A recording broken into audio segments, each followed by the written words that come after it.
Here in this video, I want to talk to us about Jesus Christ in us exposes men and women in sheep's clothing, ravening wolves that enter the church. It is Christ in us that exposes them. Here's a scenario. I had finished prayers, I think sometime last week, and I was in a dream. In the dream, I was in the church preaching to the congregation. A large congregation had a section for choir members, and then the congregation itself. In one section of the congregation were these men and women dressed in white. They were all dressed in white. And I remember preaching, and while the preaching was going on, these men and women who were dressed in white had these altercations, this chaos, this arguments going on, pointing fingers at one another. I continued with my preaching while they continued with their arguments and what have you. And then suddenly, one by one, they began to leave the church while the preaching was still going on. They all left the church. I was now left with the choir and few of the members in the congregation. And I turned to those who were left in the church and said to them, these are the ones who spoil the church, who separate the church, who brings divisions in the church. And while I was advising those who were left, and I woke up from the dream. Here's what Jesus said in Matthew chapter 7, 15 to 20. Beware of false prophets, which come to you in sheep's clothing, but inwardly they are ravening wolves. You shall know them by their fruits. Do men gather grapes of thorns or figs of thistles? Even so, every good tree bringeth forth good fruit, but a corrupt tree bringeth forth evil fruit. A good tree cannot bring forth evil fruit, neither can a corrupt tree bring forth good fruit. Every tree that bringeth not forth good fruit is hewn down and cast into the fire. Wherefore, by their fruits ye shall know them. By their fruits. The murmurings, the complaining, the whinings, the arguments, and what have you. See, this group of men were all dressed in white. They are your church leaders, church members, your deacons and deaconesses, and what have you in the church. They are argumentative. They point out errors. They have ideas on how a church should be run.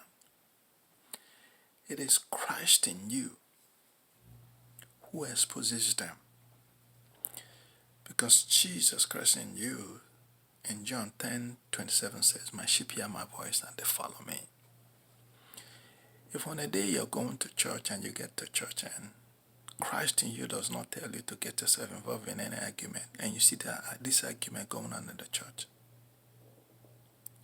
look out. Watch out.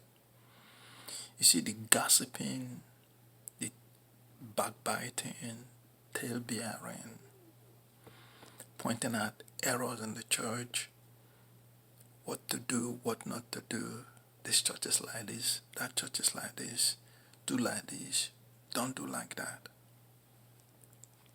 Jesus Christ warns us about these patterns. Those manifestations are their fruits. The fruit of the Spirit, it's singular. In Galatians 5:22, joy, love, peace, and what have you. It's all Jesus Christ. So it is Christ in us, the tree of life, who now exposes all this knowledge of good and evil in the church. Here's what Paul said in 2 Timothy 3:5. They have a form of godliness, but they deny the power thereof. Again, Paul speaking in Acts chapter 20:25. He says, I know now that I am living, that ravening wolves will come inside the church to devour the church. As long as Paul was there in the church, they couldn't. Because the gospel makes them very uncomfortable. You see, it's Christ in you that exposes this particular presence in the church. You'll never be able to identify them. They are in sheep's clothing. They know the scriptures. They quote the Bible. They are our leaders in the church. Sometimes appointed by those of us who are pastors. But they are the very ones who bring divisions in the church. They have all this philosophical thinking, suggestions. Paul speaking in 2 Corinthians 11:13-15. He said Satan himself has transformed to an angel of light, and no wonder his ministers also follow suit. And that's how you know them. I've communicated. Hear from Christ. Do what Christ tells you to do. I had a church I attended a few years back during the COVID period. The vaccines came into existence. The entire church went to take the vaccines. I walked into the church Sunday morning, during that period, and there was this lockdown. And then the lockdown was lifted, and we had to go back to church. When I got there, 100% of the members had taken the vaccines. But when the vaccine came out, I went to the Lord in prayers. And when I finished prayers, the Lord told me, don't take it. I got to the church, and I was asked if after I said no, God told me not to take it. Because everybody went to take it does not mean that God approves of it. I hope I've communicated. God bless you.